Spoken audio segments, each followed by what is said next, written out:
ကိုဒီလားလေတမကိုဒီလေ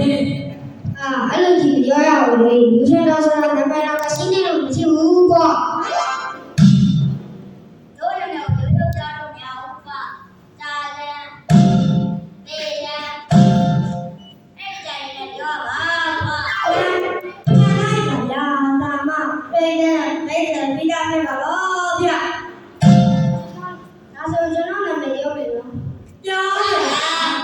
တို့တွေနာစာကြည့်တဲ့တို့တွေနာစာကြည့်တဲ့လူကြီးမဲတော့ဖို့ချေးပြ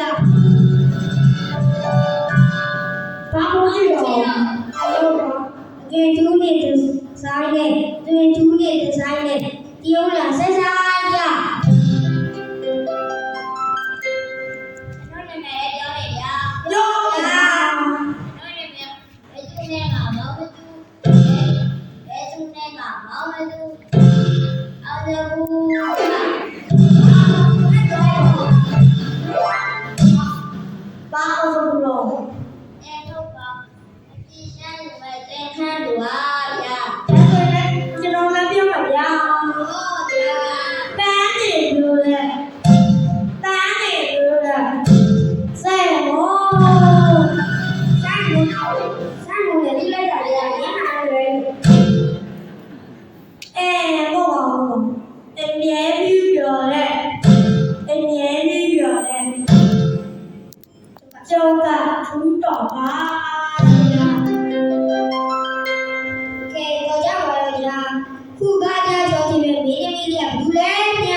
ဒီလိုပြောမယ်ကြာပြောပါလား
လို့ပဲကြောင်း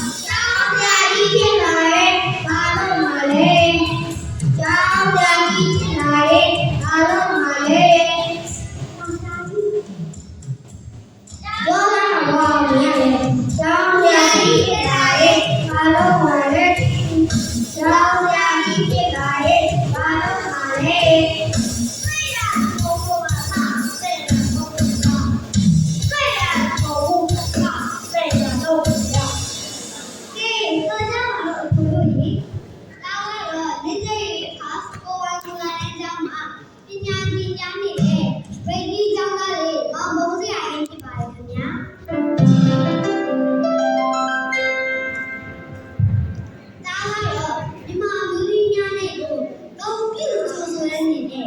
ဒီတစ်ချက်လေးနဲ့ဒီလိုဆို